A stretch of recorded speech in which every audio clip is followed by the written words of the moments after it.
umroh ini tante hanya bayarnya 50%. 50%. Oke? Oke. 50%-nya Bang Rangga cari sendiri ya. Sampai disebut palu gada dan lain sebagainya, itu menarik banget Iya. karena Saya turun hanya wudhu dan saya naik lagi tidur.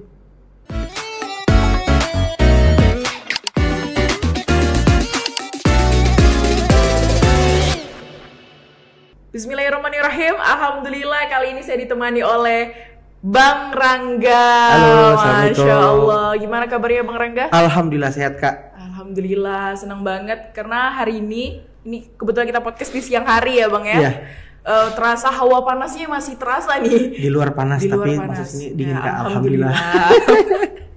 Oke, jadi Bang Rangga ini teman-teman, beliau merupakan pengusaha di bidang sofa yang itu punya rumah jok ya Bang ya, nama Alhamdulillah. bisnisnya.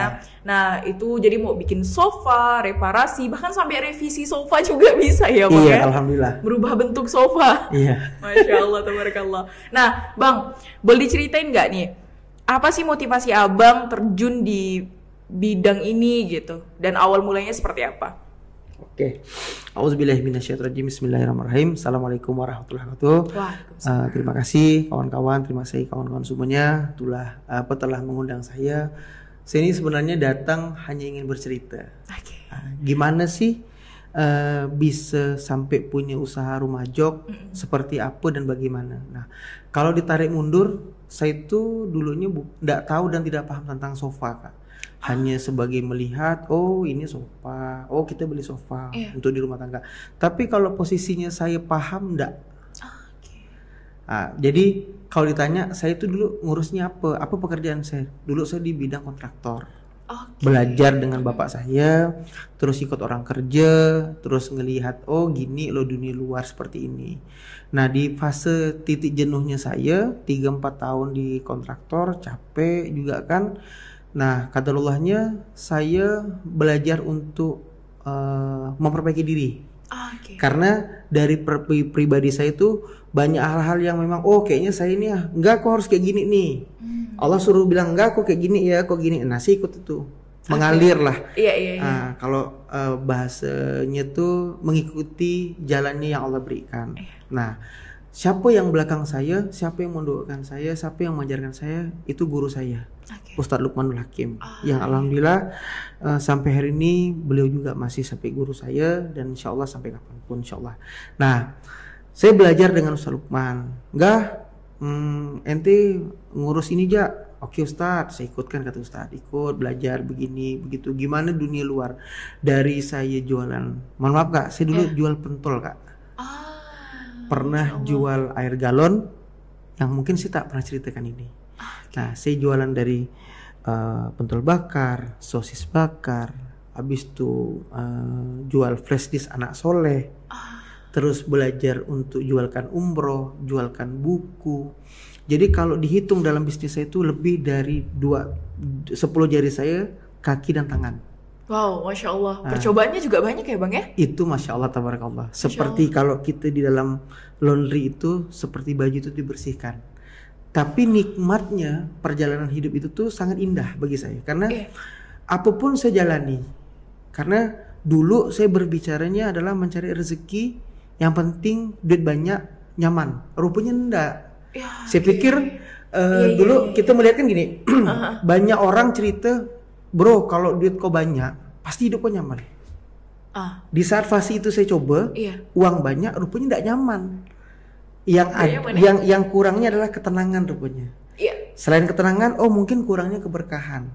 Setiap kali dapat uang, anak sakit. Setiap kali dapat uang ada ya ujiannya. Ya, atas izin Allah, berjalannya itu dari jualan kecil mengecil, sempat buka kedai Kak. Dulu saya buka kedai namanya kedai Al-Maidah. Nah, ya kan kedai itu saya buka sama istri buat korket, mitiau dan sebagainya. Jual makanan. Jual makanan di rumah di Paris 2. Nah buka, atas izin Allah tutup. Karena di fase tutup tuh rupanya Allah ganti lebih enak. Dari jual pentol, jual sosis, jual air tahu keliling, jual tempe mendoan, terus akhirnya jualan apa namanya itu umroh, jualan buku, teruslah di fase sampai akhirnya jualan komputer lagi, ya kan? Wah, semua lini nih berarti Semua Bang. lini. Jadi kalau orang Pontianak bilang tuh palu gada. Apa lu mau gua ada. Nah, jadi saya jalankan itu. Karena saat saya belajar itu saya berpikir gimana caranya dengan usia saya yang masih muda saat itu, saya harus berpikir saya harus cari rezeki yang berkah. Karena letak dari berkah itu kata guru saya, kalau sudah rezeki yang berkah, maka kita masukkan dalam tubuh anak kita menjadi nikmat.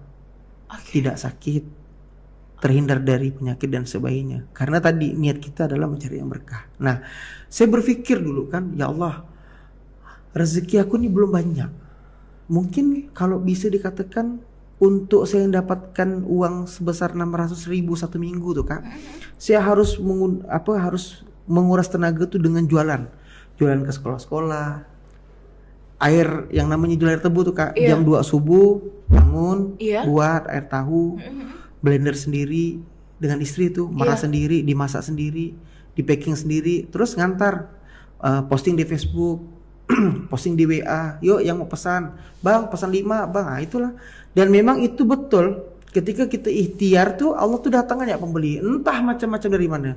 Yang saya tak kenal Bang Rangga jual air tahu, ya iya Kak, pesan segini. Masya Allah.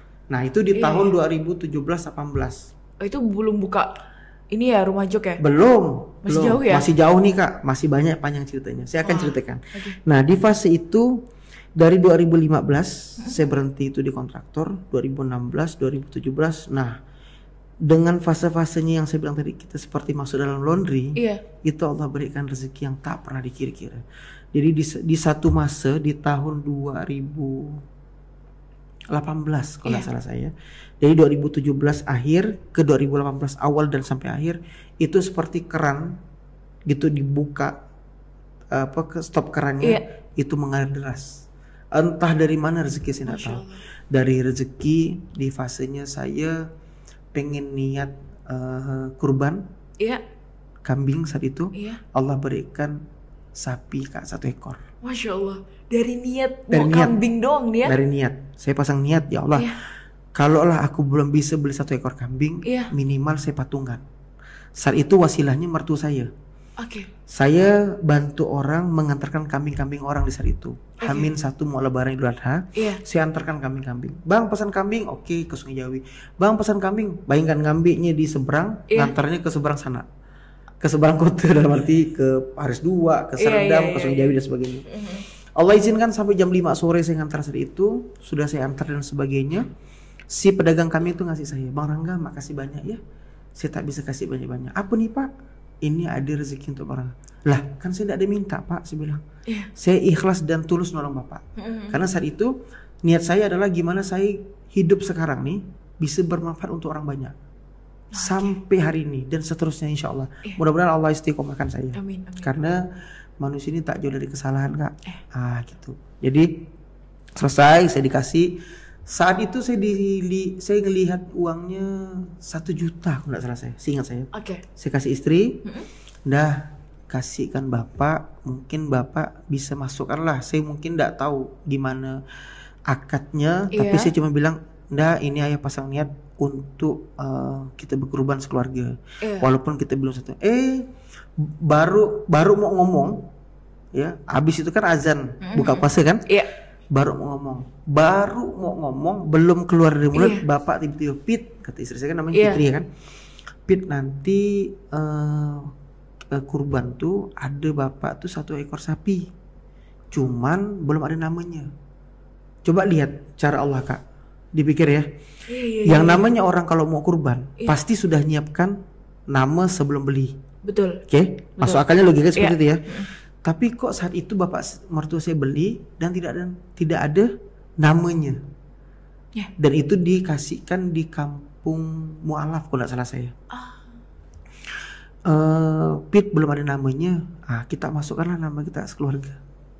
Itu saya kalau ceritakan ini sih tak bisa ngomong apa-apa. Karena besarnya rezeki yang Allah berikan saat itu. Kalau dihitung duit saat itu ya, kalau kambing sudah 3 jutaan, 2 jutaan lebih sampai 3 juta. Betul. Saat itu sapi itu sudah di atas 15 juta Kak. Saat itu. Niatnya yang saya pegang 1 juta, tapi saya bilang, ya Allah, saya bilang saat itu, ini ujian. kita boleh berbahagia tapi jangan berlebihan. Oke. Karena yang kita harus lakukan adalah rasa syukur.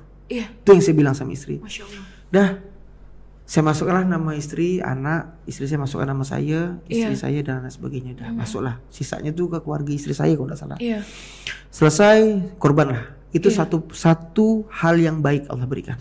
Satu pintu rezeki. Iya. Masya Allah. Selesai dari itu, saya dapat hadiah lagi Kak, yaitu umroh. Jadi kalau orang bilang memang umroh itu mungkin bagi banyak orang berpikir banyak yang ada uang. Iya. Betul? Karena untuk umroh itu kita harus gunakan tiket. Betul. Kalau kita mau beli tiket itu harus dengan uang. Iya. Nah, singkat ceritanya, istri saya diumrohkan Iya. sama mertua saya. Iya. Memang sudah niat dari gadis. Iya. Atas izin Allah, umroh yang dipakai, travel yang dipakai sama mertua saya itu punya bibi istri saya. Oke. Oke. Nah, qadarullahnya bibi saya bilang, bulan depan kita ada arisan di rumah nenek nih. Iya. Nah, insya Allah tante akan kasih hadiah umroh gratis untuk satu orang. Wow, Masya Allah. Kan bisa matching tuh. Istri saya diumrohkan, istri saya bilang, ya umroh lah. Insya Allah ya, saya bilang. Iya. Kalau Allah panggil, mau gimana caranya tetap didatang. Iya. Kalau Allah sudah pantaskan kita berangkat, mau gimana caranya pasti bisa. Iya, betul. Kita sama-sama doa. Dah, saya kencangkan di doa Kak, karena saat itu saya tak bisa kencangkan dengan duit karena duitnya masih pas-pasan, masih ngap-ngap. Jadi saya kencangkan dengan doa, saya minta ridho sama orang tua saya, bapak mama saya, keluarga saya semua, saya minta ridho, minta doakan dan sebagainya. Atas izin Allah, pas hari cabut arisan tuh, Iya. bibi saya bilang yang tadinya untuk satu orang, Iya. jadi 2 orang. Jadi 2 orang. Oke. Oke. Yang harusnya nariknya bulan puasa, bukan bulan puasa, narik arisan tuh jam 10 pagi, Iya. mundur sampai zuhur. Udah habis zuhur tadi kita tariknya. Sholat zuhur kan, sholat di Iya. masjid. Kencangkan doa lagi di saat itu. Udah sampai zuhur, keluarga belum datang full. Kata tante udah mau ke asar, udahlah habis asar. Iya. Doa lagi Kak. Saya kencangkan doa karena saya tidak punya apa-apa saat itu. Harta saya tak punya apa-apa. Saya hanya bisa simpan harta yang cukup untuk anak istri. Yang saya pikir ya udah saya kencangkan di doa. Oke. Oke. Selesai di asar, saya minta sama Allah, minta pantaskan bisa diundang, bisa datang dan hadir ke sana. Habis asar jam 4:30 cabut undi. Oke. Ada satu bibi saya yang baru datang terakhir. Istri saya bilang, tulis nama, kata bibi saya, tulis nama. Tulislah pakai nama saya, nama, karena istri saya udah mau berangkat kan, tidak Iya. perlu nama. Jadi nama saya, nama anak saya si Vira, nama anak saya yang pertama, si nomor 2 si Raffi. Iya. Tulislah, istri saya tulis itu dengan lengkap. Syafira Azhara binti Muhammad Rangga. Yang Raffi gitu juga lah, pakai Iya. bibinya bukan? Betul, betul. Dicabutlah Kak. Cabut pertama adalah orang yang baru datang. Hebat enggak Allah tuh, orang tuh baru datang. Iya. Dari yang kerumunan orang tuh, yang baru datang malah dapat. Yang terakhir tadi itu ya. Yang terakhir datang tuh Iya. dapat satu. Siapa namanya lupa saya. Pas cabut yang kedua, tag nama anak saya yang keluar, Syafira Azhara binti Muhammad Rangga. Itu saya terdiam. Saya hanya bisa melakukan sujud di saat itu. Saya bilang, ya Allah, bisa rupanya kau sampaikan aku ke Baitullah. Saya bilang. Iya, lihat wasilah nama anak tadi. Nama itu ya, anak. Aku sih bilang, oh rupanya umroh tuh bukan harus duit banyak, Iya. tapi karena memang rezeki yang Allah berikan. Itu yang di otak saya itu. Dah next jalan, saya bilang makasih tante, bla bla bla sebagainya.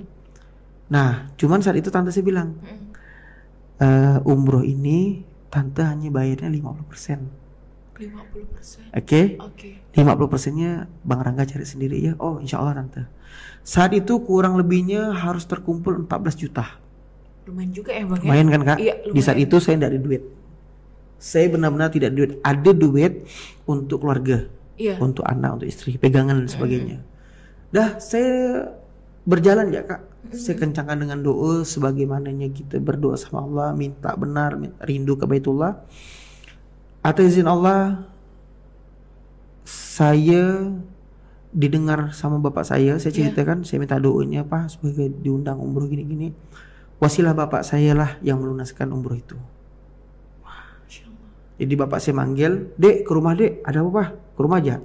Pergi saya ke rumah, tiba-tiba bapak saya ngasih lah sisa uang dari, "Nih Dek, Papa ada rezeki, semoga rezeki ini bisa bermanfaat untuk kau berangkat umroh." Wah, itu saya terdiam. Itu 2 minggu setelah saya dapat berita itu Kak. Oke, saya setor. Atas izin Allah, istri saya setor 14 juta tuh. Yang punya Menara Tanjung, yang punya travel tuh dibilang, "Pit, ini ada 2 juta rupiah untuk dengan Rangga pegang untuk pergi ke umroh." Jadi di korting lagi Kak, dari 14 juta tuh di korting lagi 2 juta. 2 juta tuh untuk kami lah berangkat. Ya Allah, saya bilang, hebatnya Allah nih, saya bilang. Udah dikasih umroh separuh, dibayarkan, dikasih duit cash lagi untuk di Makkah dan Madinah, oleh-oleh, ya kan? Saat itu memang terfikirnya memang tak ada duit Kak. Baru 2 juta itulah. Kata istri saya, "Ya kita pergi tak ada duit nih macam mana? Pasti ada duitnya dah. Tenang-tenang. Umroh masih Desember, jangan gegabah.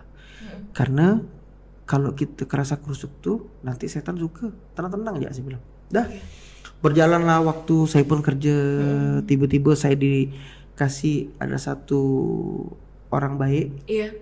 Dia kasih saya amplop. Dia bilang, karena dia dengar saya umroh, "Bang Rangga, ini saya sudah kasih uang real." Saya tidak sebut namanya. Ini saya sudah kasih uang real dalam amplop. Insya Allah mudah-mudahan berkah. Saya buka Kak, duit real Kak. Ya Allah, saya bilang, belum sampai. Tapi sudah pegang duit real. Rasanya gimana gitu, kasih istri. Rupanya dikoperasikan itu sekitar 1 juta rupiah. Sudah dapat 3 juta. Entah gimana sampailah saya mau terbang. Ditelepon sama saudara saya, "Bang, di mana?" "Ini Om," saya bilang. "Bisa enggak turun sebentar?" Oke, tapi belum naik pesawat nih, masih mau naik ke ruang tunggu kan. Turunlah saya. Turun lo. Rupa kawan-kawan dan saudara saya ini mau kami siapa mau meluk lah, saya berangkatkan. Pas selesai meluk dan minta doanya, saya diamplopkan lagi Kak. 1 juta rupiah. Jadi total saat itu saya berangkat tuh saya bawa sekitar 9 juta. Saya bilang, dari mana rezeki yang saya tak kira.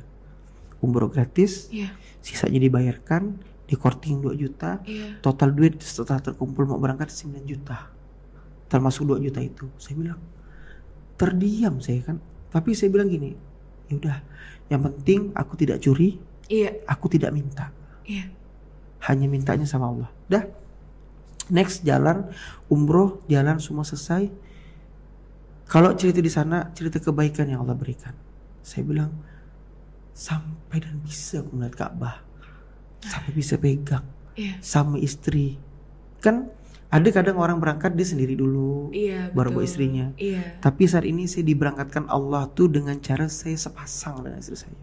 Nah itu saya tak bisa ngomong apa-apa. Dan itu baru pertama kali juga pertama kalinya. Itu di akhir 2018 akhir Kak. Desember 2019 ya?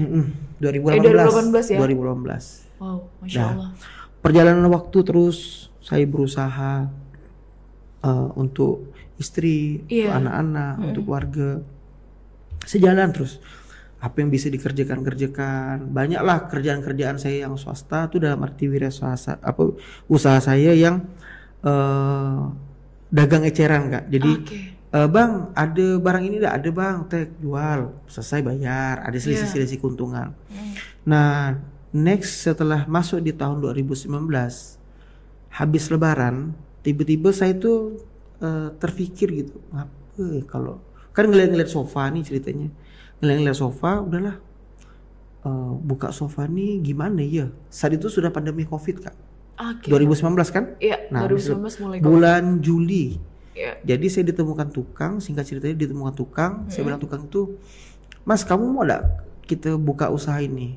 "Boleh Bang." "Modalnya apa sih Bang?" Ini. Nah, saat itu saya punya usaha jual beli laptop dulu. Akhirnya saya kasihkan ke sepupu saya. Dulu kami kerjasama, dan saya bilang, "Dah, nanti jalan sendiri." Saya tarik modal saya mau buka usaha sofa, saya bilang. Dah. Next belilah sebagainya, beli mesin kompresor dan sebagainya. Waktu itu yang tidak terbeli cuman mesin jahit. Karena lumayan mahal, 2,5 juta second. Makanya itu penting Bang, mesin jahitnya juga. Karena kalau untuk bikin sofa harus dijahit. Nah itu. Nah itu kan sangat penting tuh. Iya. Gimana caranya? Saya tanya istri saya, nah masih nggak ada uang tabungan yang disimpan-simpan? Ada sih ya, tapi uang anak-anak. Boleh ndak ayah pinjam? Balik ndak? Bismillah lah. Kita minta sama Allah semoga usaha rumah sofa nih saya belum ada gambar rumah jok tadi tuh. Sofa nih bisa banyak, bisa berkah sebenarnya. Benar ya ini tabungan terakhir nih, ndak ada lagi. Iya bismillah. Dah. Belikan mesin, harga uang tersisa 2,5 itulah sesuai dengan harga mesin 2,5 juta. Wow. Saya bilang pas-pas, jingap-jingap rasanya. Dah, saya beli, saya buka, bismillah, saya kerjakan teks dari 2019 bulan Juli. Buka, waktu itu belum ada IG, hanya pakai WA. Bang servis dari 1 pegawai. Sekarang Allah izinkan sekarang sudah 4 pegawai. Dengan 1 tukang cat, dengan 1 tukang bongkar. Jadi totalnya ada 6 orang yang kerja di rumah jok Pontianak. Oke, Masya Allah. Nah, dan itu mengalir ya Kak. Saya bukanya di rumah. Kenapa pakai rumah jok? Karena saat itu di rumah saya dan saya ngurus jok. Dah, rumah jok. Sesimpel itu. Kadang orang tanya, ente bikin rumah jok ini karena pakai apa gambarannya? Filosofinya apa? Betul. Karena di rumah, karena jok dan di Pontianak. Jadi rumah jok Pontianak. Dah, selesai. Sesimpel itu, semudah itu saya berpikir. Karena saya tidak pintar Kak dalam akademi. Tapi saya selalu ingat pesan guru saya, kita mintanya sama yang buat kita. Berarti kan saya minta sama Allah. Ya Allah berikanlah ilmu, ya Allah berikan ini, ya Allah. Walaupun masih banyak kurangnya dalam hidup saya. Tapi saya bersyukur dari 2019 sampailah 2023 ini, 2024 ini terus mengalir rezeki di rumah jok Pontianak. Masya Allah. Jadi sekarang abang memang fokusnya di rumah jok. Fokusnya di situ. Meskipun sebenarnya ya sudah banyak nih abang coba dari kuliner sampai disebut palu gada dan lain sebagainya. Itu menarik banget karena gini, kebanyakan mungkin ada beberapa orang yang lebih memilih nih bang untuk fokus dulu nih sama satu, sehingga sampai udah tahu nih titik rendahnya di mana, titik tingginya di mana. Namun ternyata itulah rezeki itu memang banyak caranya ya bang ya. Dari abang mencoba berbagai lini usaha, sampailah sekarang alhamdulillah insyaallah semoga sampai ke depannya lancar-lancar terus ya bang ya di rumah jok. Dari kuliner ke persofaan seperti ini. Jadi kadang orang bertanya, enggak dulu kan aku jual ini, alhamdulillah bang sekarang udah ini. Dan masih banyak mungkin di kota Pontianak dan Kuburaya ini mungkin masih banyak belum tahu tentang rumah jok. Apa sih rumah jok? Kerjain apa sih rumah jok? Nah, jadi rumah jok tuh saya hanya punya pemikirannya adalah kenapa harus orang servis dengan rumah jok? Nah, supaya kalau orang tahu rupanya servis itu tidak semahal beli baru. Tapi dengan kualitas yang oke. Ya kan? Misalnya Bang Rangga bisa ndak sofa lama nih kita rubah jadi minimalis? Alhamdulillah. Bisa dicek ya di IG-nya Rumah Jok Pontianak. Saya pernah ngerjakan sofa L yang tahun 1987. Wow, udah lama dong, udah jadul. Berapa puluh tahun? Itu seumuran saya. Wow. Ya kan? 87. Saya rubah menjadi sofa minimalis 2 seater. Busa baru, rangka tangan baru, hanya bodinya yang bisa kita pakai. Sisanya kita buang. Busa full baru semua. Saya tanya, "Bang, harganya sekian." Oke, Bang, deal. Karena rupanya saya tanya, abang tanya di toko memang lebih mahal bang, karena sofanya bukan 321 tapi 2. Jadi untuk 6 orang. Kalau 321 kan untuk 6 tapi 321, ya kan? Nah kalau ini 2 seater. Bentuk 222. Iya, gitu. Jadi selain di rumah jok tuh bisa mereparasi, bisa bikin sofa-sofa yang model sekarang, ya kan, kayak sofa-sofa informa juga bisa ngerubah sofa. Tapi saya juga hitungkan dulu. Kalau dihitung misalnya bang, saya mau reparasi, mau merubah gini-gini. Kalau memang harganya tinggi saya kasih, nggak bisa bang. Kalau abang reparasi jatuh-jatuhnya sekian, lebih worth it abang bikin baru saja, lebih murah harganya. Gitu. Berarti kita ini dulu ya. Diskusi juga, abang pun analisis keadaan sofanya seperti apa. Kalau udah keropos kan kayu, rata-rata kan makan rayap juga susah juga ya bang ya. Itu yang saya pikir. Jadi gimana caranya dengan budget yang dengan budget yang orang yang mungkin belum begitu cukup besar biayanya, kita bisa juga. Jadi saya itu membuat sofa bisa mengukur dengan kantongnya orang masing-masing. Bang Rangga, saya punya budgetnya sekian nih. Oh, bisa saya sesuaikan bahannya ini ya. Tapi kalau untuk dudukannya saya tetap pakai yang A. Kenapa? Karena itu untuk didudukkan. Untuk sandaran mungkin kita pakai yang B, masih aman. Jadi rumah jok ini bisa menyesuaikan budget dan kocek orang-orang yang pengen buat sofa. Begitu. Wow, Masya Allah. Ini menarik banget sih. Jadi kalau seandainya kita pengen request pun sesuai budget juga sesuai ya, budget. Kalau jangan pula kita nge-request yang terlalu ini, budget kita cuma segini gitu. Yang penting kita bisa menyesuaikan. Misalnya dia mau bentuknya misalnya bentuk yang aneh-aneh nih. Sekarang kan sofa-sofa itu kan sofa dakron yang dudukannya tuh ngotak-ngotak. Nah, kita bisa buatkan seperti itu. Cuman kita hanya bisa melihat kemiripannya saja. Tapi untuk kualitas bahannya mungkin kita agak turun sedikit. Nah, tapi saya gimana caranya untuk busa, untuk dudukan saya tetap pakai A. Karena kan silih berganti orang duduk. Ya kalau tamunya memang tidak rame. Tapi kalau tamunya merame kan jangan sampai dalam waktu 5-6 bulan udah tepos dudukannya. Betul. Gitu sih, Kak. Karena kebanyakan kan gini Bang, kalau kita bicara perkara sofa kan. Sofa itu terkadang ya sedikit ke dalam itu kan busanya ya, di tengah-tengah kan. Nah, itu biasanya sofa penyakitnya di situ ya. Nah, kalau posisinya yang kadang ngejeblok, dudukannya udah tipis, itu terkadang pecahnya antar busa ke karet ban. Jadi kan dalam rangka sofa itu kan ada karet ban yang di model kotak-kotak. Nah, kadang banyaknya orang yang mengerjakan itu tuh dia tidak dialas. Kalau di rumah jok itu setelah dipasangkan karet-karet, dia alas lagi kain. Dialas lagi. Supaya kenapa? Supaya busa tidak pecah. Nah, setelah dikasih kainnya dia agak dirobek-robek untuk nafasnya, biar busa itu bisa bernafas, barulah ditempel busa.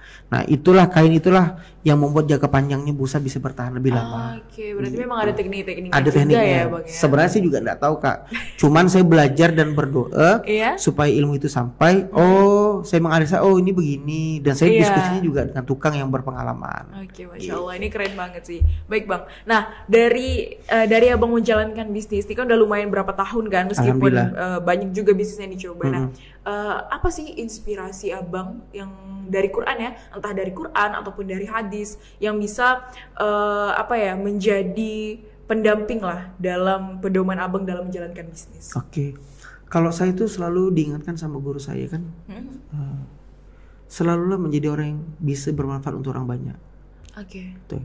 Terus dalam Quran kan ada kan yang mengatakan jadilah orang yang baik. Sejatinya ketika kita berbuat baik kepada orang lain, niscaya kebaikan itu akan terpulang ke kita masing, kita lagi kan. Nah, maka dulu sebelum tahun 2015 tuh rasanya saya lah, saya tuh selalu melakukan hal yang tidak baik, tak pernah sholat. Mak saya tuh, ya Allah mah, adik minta maaf ya mah kalau nonton ini, rasanya sedih. Dia udah sholat, udah mah, saya turun hanya wudhu dan saya naik lagi tidur. Sampai senakal itu udah saya. Tapi alhamdulillah saya tidak narkoba, saya tidak yang aneh-aneh. Nah, jadi kalau ditarikkan dengan harus gimana sih dalam bisnis berpedoman kita ke keluarga dan anak-anak, saya selalu ngajarin anak-anak tuh gimana caranya kita tuh bisa berbuat baik untuk orang lain. Terserah orang lain mau berbuat jahat dengan kita, yang penting kita menunjukkan sikap kita harus baik dengan orang lain. Karena sejatinya gini, kalaulah kita menunggu kebaikan itu dari orang lain, jadi dia dulu lah baik dengan kita, baru kita baik dengan dia. Allah kan tidak ajarkan gitu. Quran kan mengajarkan berbuat baiklah engkau dulu. Biarlah kita yang mulai dulu, baru Allah nanti yang memperbaiki kita. Dan orang nanti akan ngikuti. Rangga nih tidak kasar ya, dulu dia kasar. Kan ada perbedaan Rangga dulu dengan Rangga sekarang. Nah, maka saya belajar ketika kita memperbaiki diri kita dulu, biarlah anak, istri, keluarga Allah yang perbaiki. Kalau kita menuntut orang lain berbaik dulu kepada kita, siapa kita? Saya selalu bilang, guru saya selalu itu, siapa kita? Apakah kita ini udah ngerasa hebat? Apakah kita ini udah ngerasa taat dalam agama. Apakah kita ini sudah menjalankan dengan benar sholat kita, baca Quran kita, hadis dan sebagainya. Kalaulah saya sadar bahwasanya saya masih kurang di fasenya itu, maka saya dasarnya dulu saya harus baik dengan semua orang. Jadi gini loh, ketika kita baik dengan orang lain, orang tuh pasti mandang kita tuh dia tidak jahat loh. Jadi kalau kita berbaik dengan orang lain nih, orang pasti baik dengan kita. Jangan kita menunggu orang itu harus baik dulu dengan kita. Nah itu yang saya jalankan. Jadi saya ajarkan istri saya bahwasanya kita harus baik dulu dengan orang lain. Terserah orang ngebalasnya dengan tidak baik, tidak masalah. Yang penting kita berbuat dulu. Kalau kita berbuat baik, kita melakukan hal-hal yang baik, yakinlah rezeki itu akan datang. Rezeki itu akan ada.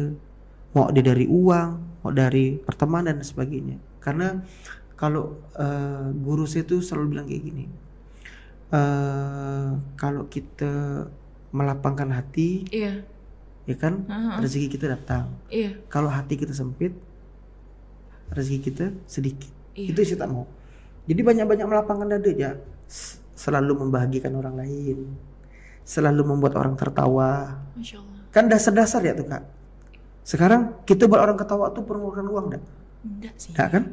Kita untuk bikin orang tersenyum, bahagia harus dengan uang enggak? Enggak juga. Enggak juga.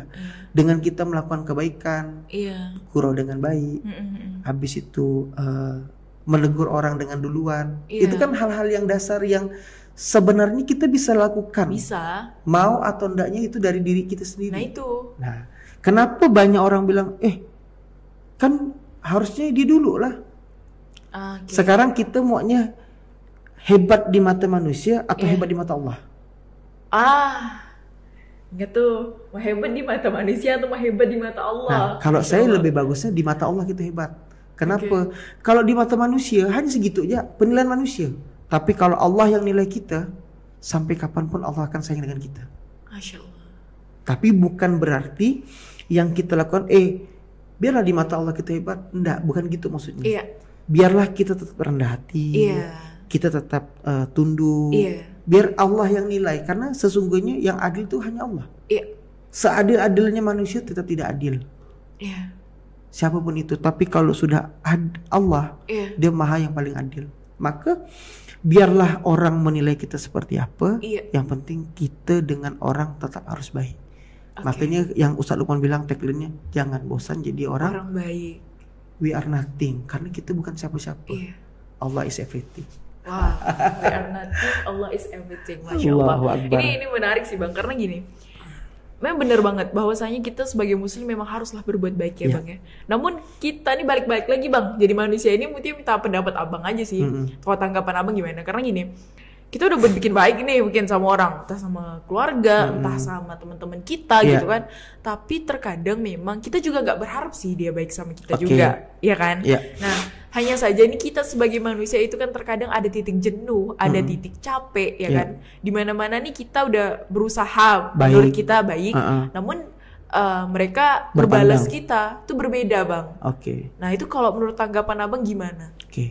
Kalau saya tadi yang saya ceritakan, kalaulah kita masih memikirkan pemikiran orang lain, mau sampai kapan? Contoh ya, saya contohkan secara sederhana. Saya baik dengan Kak Mutia, dengan harapan saya, Kak Mutia baik dengan saya kan? Saya baik nih Kak Mutia gini-gini. Saya berharapnya Kak Mutia ini membalasnya dengan kebaikan. Kalaulah kita berharapnya dengan manusia, kita pasti ngapa? Kecewa pasti. Karena manusia. Ya kan? Tapi kalau kita berharapnya sama Allah, tidak akan ada kecewa. Nah, caranya apa? Caranya tadi, kita jangan berharap untuk orang balas kebaikan untuk kita. Maka kita lakukan deh kebaikan, mau apapun itu. Maka saya bilang tadi, banyak hal kebaikan yang kita lakukan. Tolong orang ke apa ke. Pokok intinya adalah ketika suatu hal itu kita anggap baik, dalam versi mata kita dan mata orang lain, kita lakukan. Tegur sapa, Assalamualaikum saudara, apa kabar? Bro, apa kabar ente? Dengan kita negur duluan, itu membuka orang. Yang tadinya misalnya gini, yang tadi ini orang ini mau marah dengan kita. Assalamualaikum saudara, apa kabar ente? Bisa jadi saat itu hati dia langsung hilang untuk marahnya. Kenapa? Karena kita punya akhlak yang diajarkan Rasulullah adalah memulai hal yang baik. Dan kita jadi memberi energi positif juga pada saat itu ya Bang. Jadi Nggak mesti yang tadi Kak Mutia tanya, Bang, kita kan udah berbuat baik nih. Iya. Toto orang itu balas kita nggak kebaikan. Ya sudah. Berarti kan itu sudah atas izin Allah. Iya. Sekarang siapa kita untuk merubah dia? Iya. Biarlah Allah. Kita cukup apa? Cukup kita mendoakan. Ya Allah, mungkin aku masih banyak salah. Iya. Ya Allah, mungkin nanti Engkau yang perbaiki karena aku tak mampu untuk memperbaiki. Maka dalam sholat sahih itu Kak, yang saya lakukan doanya saya adalah, ya Allah, aku masih jauh dalam kata baik. Iya. Tapi setidaknya aku pengen jadi orang baik. Itu aja. Oke. Karena sejatinya hidup kita tidak tahu kapan kita mati. Iya, itu betul. Bisa jadi saya habis ini ngomong, Iya. bisa jadi habis ini saya keluar, Iya. ataupun setelah saya langsung duduk di sini pun Allah bisa tarik. Iya. Karena maka saya bilang, datangnya saya ke Podcast Quran. podcast Quran ini hanya cerita ya Kak. Iya. Maka saya bilang dengan yang mengundang, saya tidak paham tentang Quran, saya tak paham tentang hadis, masih jauh. Iya. Tapi saya bercerita, ayo. Iya. Kenapa? Sejatinya apa kan ayat Quran bilang, ketika kau tahu kau ceritakan. Iya. Suatu kebaikan kau ceritakan. Ya saya ceritakan ya hal-hal yang baik. Mungkin bagi kawan-kawan yang nonton di podcast ini, ada hal-hal yang mungkin saya pernah katakan menyinggung. Iya. Atau kata-kata saya pernah bohong. Saya minta maaf lahir batin. Kenapa? Sejatinya saya manusia. Iya. Karena manusia itu tempatnya salah. Iya. Kalau tempatnya betul hanya Allah. Iya. Betul. Yang salah-salah datangnya manusia, yang benar-benarnya datangnya hanya Allah. Betul. Gitu ya. Iya, iya. Nah, tapi kan pasti tentunya lah, Mutia yakin banget lah kalau Bang Rangga mungkin pernah mengalami hal yang tadi Mutia sampaikan. Bahwasanya kita sudah berbuat sebagaimana Allah ajarkan ya kan. Okay. Namun kita ternyata tidak dibalas itu, sebenarnya ya udah kan, sebenarnya fine-fine aja. Cuman nih yang jadi pertanyaannya adalah juga, ini salah satu pertanyaannya juga ya. Nah, itu Abang nge-cut off orang itu atau gimana Abang menyikapi orang itu? Okay. Karena mungkin dia berkali-kali nih Bang mengulang sehingga kita pun muak juga kan lama-lama. Okay. Nah, jadi jatuh-jatuhnya malah toksik. Iya. Entah itu mungkin keluarga, entah itu mungkin teman. Iya. Nah, menurut Abang gimana? Kalau saya belajarnya sangat sederhana Kak. Ya. Kalau kita berpikirnya untuk ngeblok, berarti kan sama dengan kita memutuskan silaturahmi. Wah, oke. Betul kan? Iya, betul. Kalau kita sudah punya niat ngeblok orang, berarti kan kita memutuskan silaturahmi itu terhadap orang tersebut. Oke? Sekarang senang enggak Allah? Enggak suka sih. Enggak senang. Ketika kita memutuskan silaturahmi kepada si fulan atau si fulana, maka niscaya segitu juga Allah akan memutuskan rezeki kita. Oh iya? Iya, karena sejatinya Allah kan enggak suka. 3 hari aja kita tidak bertegur sapa, Allah marah kan?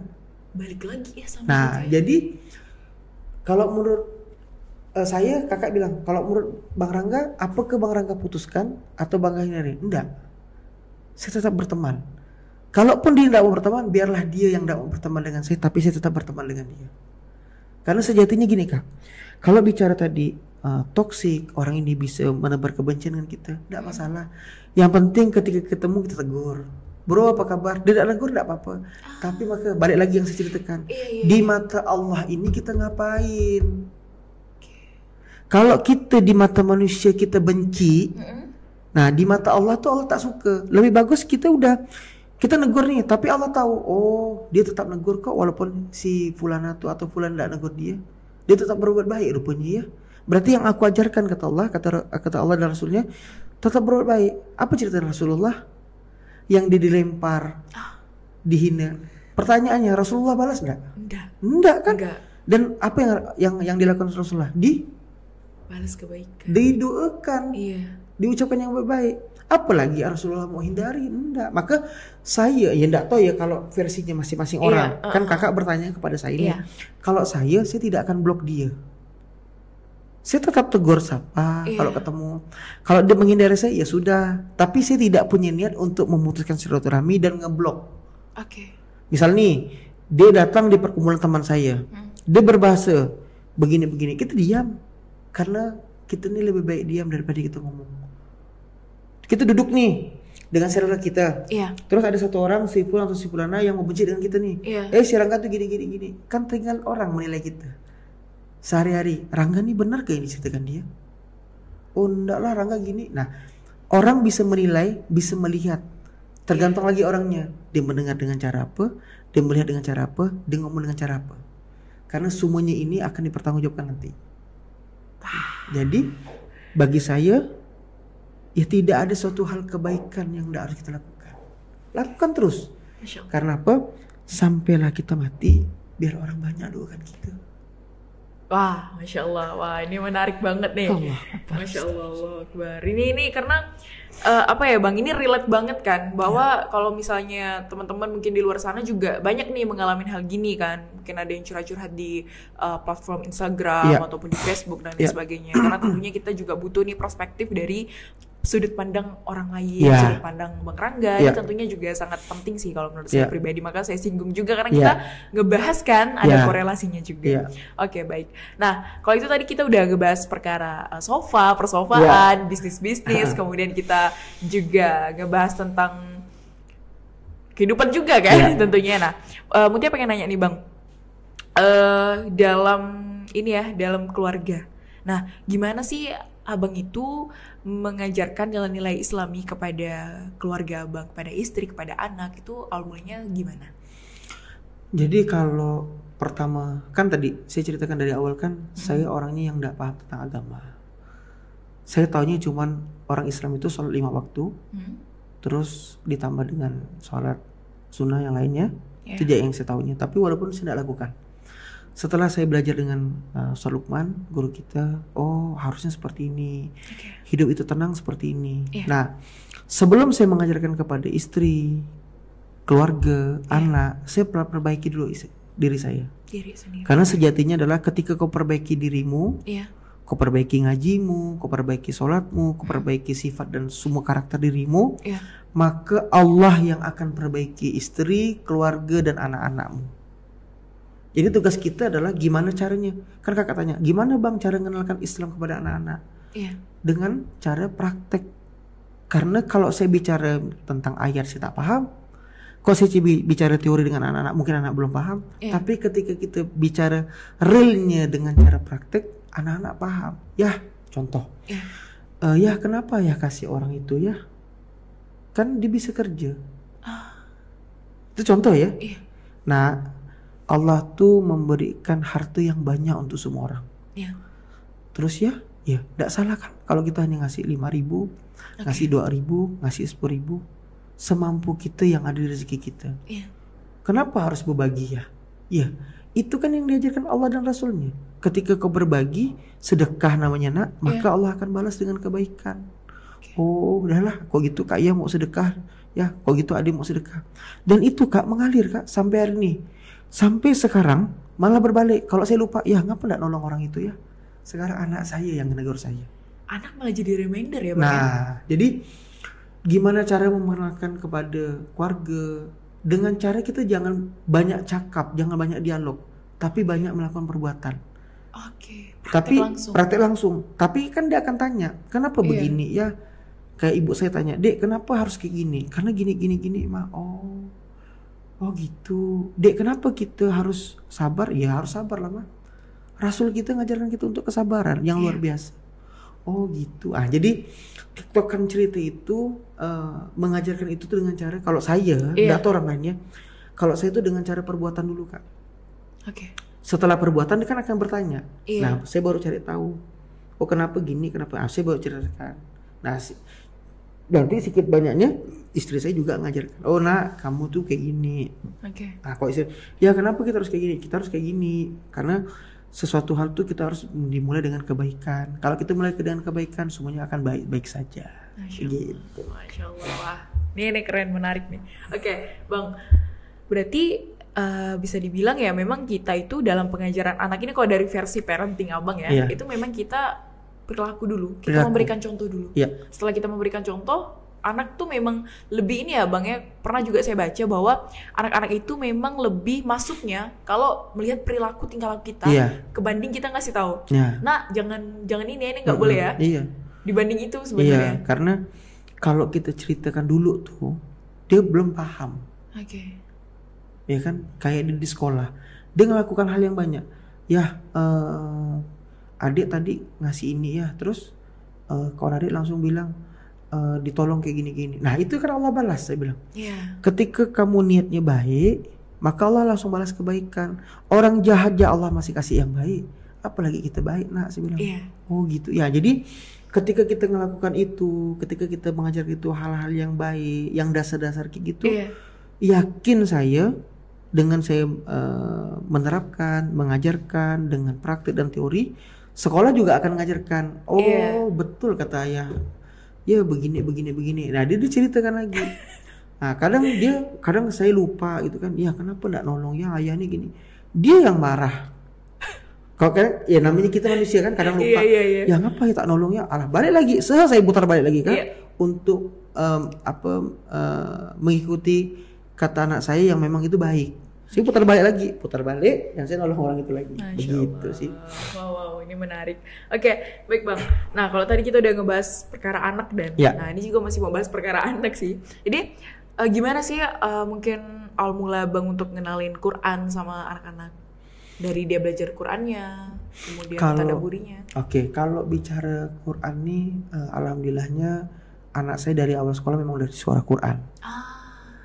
Ya kan, anak saya sekolah di SD-nya di Pasaye di Munzalan. Sekarang dia sudah SD-nya di Al-Karimah. Jadi kalau dicara kenalkan ya dengan cara tadi kita baca Quran di rumah. Setiap subuh saya baca Quran. Bangun habit itu ya. Iya, bangun habit itu karena membiasakan bangun subuh itu tuh memang itu luar biasa. Otak fresh baca Quran. Terus nanti dia tanya bundanya. Nanti bundanya ngomong, nak baca Quran. Kalau kita hidupkan Quran di rumah tuh nanti Allah datangkan keberkahan. Nah nanti Kak Iya kalau mau ini Allah mudahkan. Adik nanti kalau ngaji mau mintanya ini Allah mudahkan. Nah akhirnya habit itu dibangun terus menerus ya alhamdulillah, dengan ditambah lagi kita datangkan guru ngaji ya kan, private di rumah. Habis itu ditambah lagi si kakak sama si adik juga sekolah di Al-Karimah kan, di sekolah Quran itu ya alhamdulillah tambah wawasannya. Ya kalau saya masih banyak kurangnya, saya lakukan itu dengan praktek, saya mengaji. Nah disitulah akhirnya dia tidak meninggalkan Quran. Kenapa sih kadang-kadang, nah Quran ini jangan ditinggalkan. Karena ini pedoman hidup kita di sini. Apa kita dari kita hidup sampai kita mati ada di Quran semuanya. Walaupun ayah tidak tahu gambaran seperti apa, tapi ketika kita hidupnya, belajarnya, kita hidup mengikuti kata Quran, maka Allah akan finishkan dengan cara baik.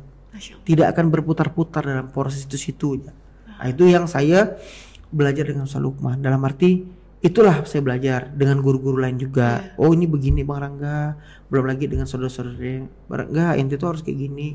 Jadi sesuatu hal yang baik itu saya ambil, tapi yang kurang baik itu enggak saya bilang itu jahat. Karena sejatinya tadi manusia itu tidak tempatnya yang sempurna. Gitu kan. Ini menarik sih.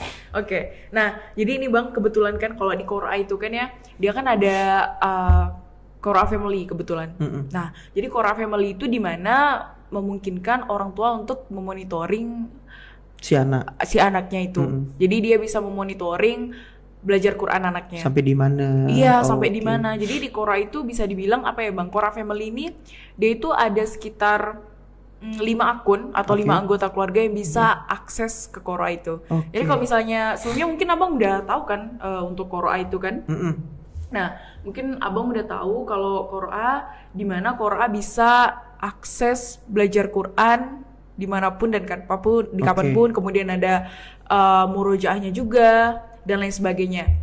Nah, mungkin nanti bisa dibantu untuk tim kreatif untuk mengedit ini, mungkin jadi bisa diperlihatkan.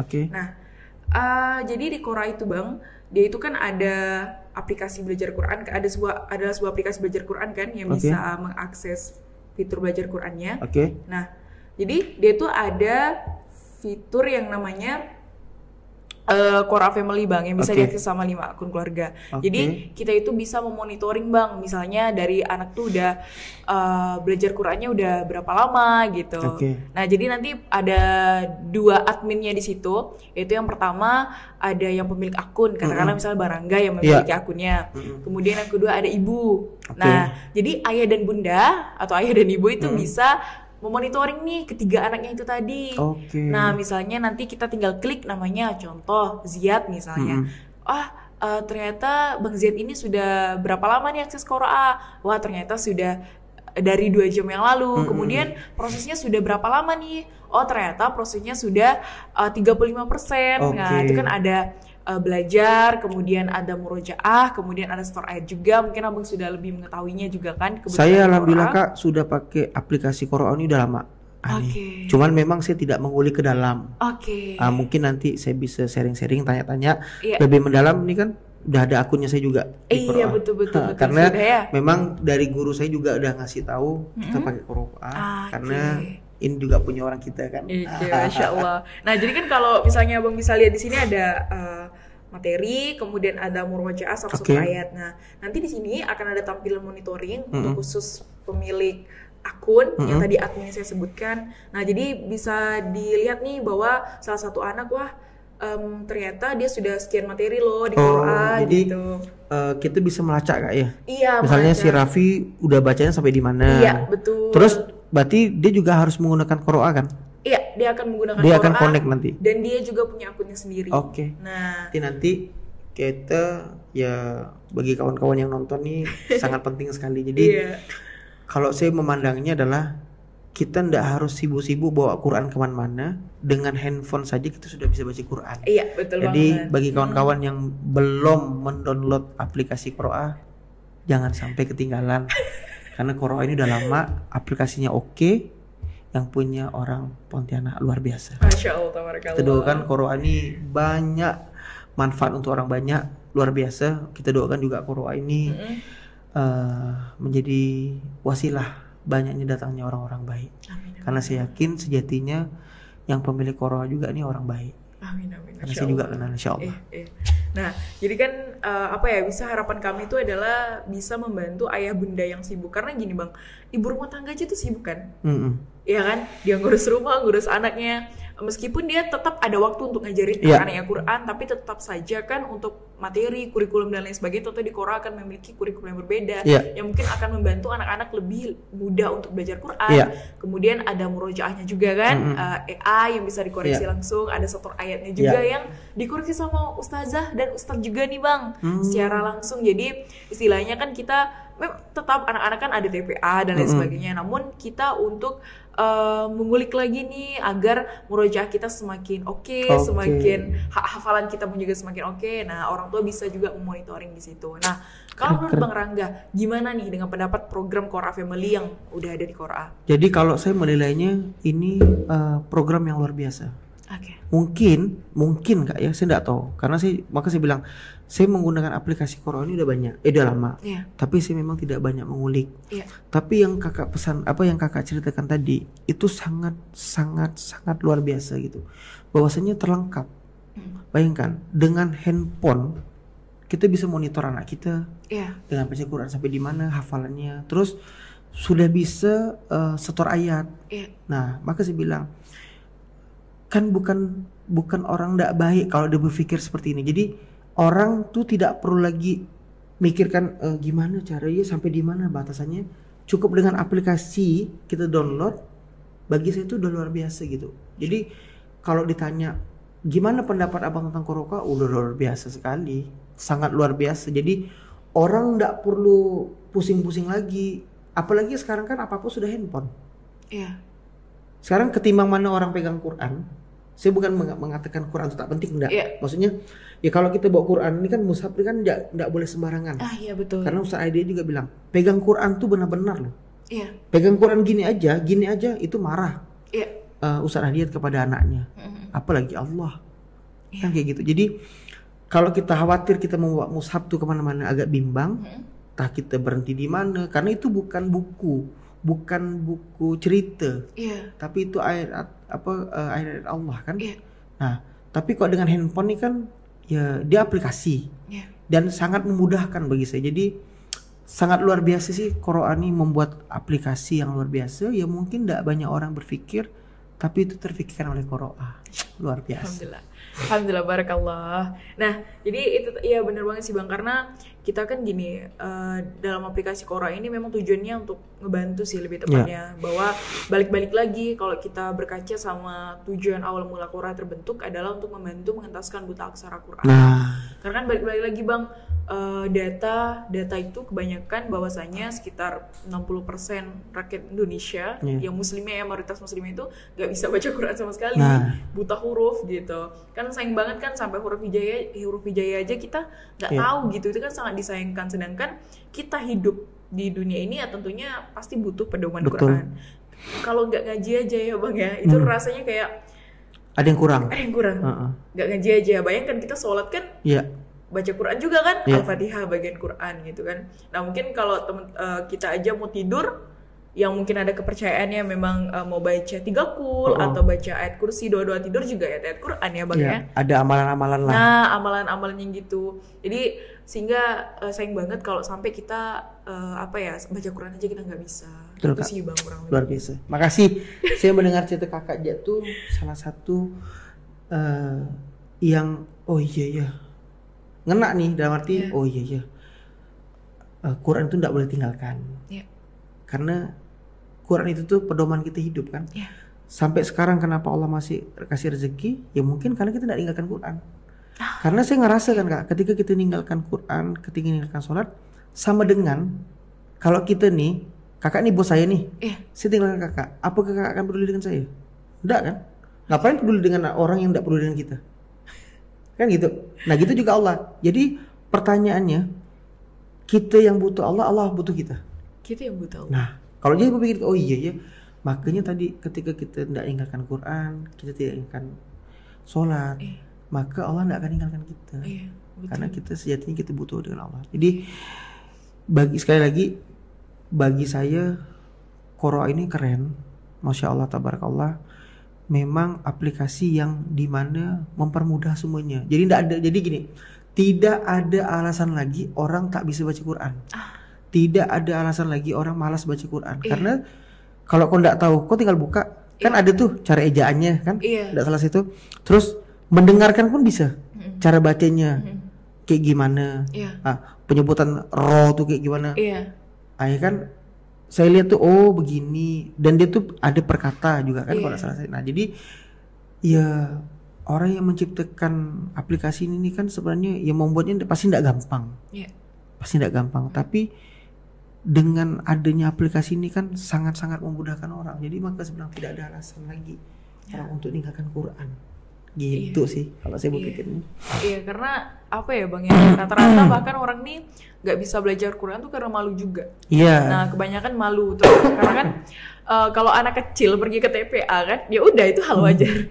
Tapi kalau saya yang pergi ke TPA itu kan akan jadi pertanyaan orang-orang tuh. Nah namun sebenarnya itu stigma masyarakat dan juga pemikiran orang-orang. Karena sebenarnya kalau kita ngomongin orang yang mungkin baru belajar Quran, tentunya itu akan sangat nggak perlu diomongkan sih harusnya sebenarnya, karena yang penting niat, dan juga setiap manusia kan juga ada futurnya ya Bang. Ada titik futurnya di mana mungkin dia lalai dalam kewajiban-kewajibannya kayak gitu. Oke Bang, mungkin ini last question, pertanyaan terakhir ya. Ini lebih ke closing statement aja sih Bang. Jadi mungkin bisa Bang sampaikan kepada pendengar yang nonton kira-kira pesan lah untuk teman-teman.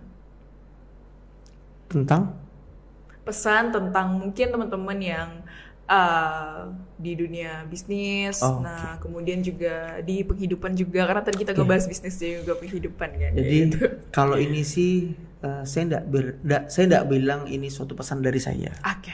Saya hanya bisa mengatakan karena saya juga masih belajar untuk jadi orang baik.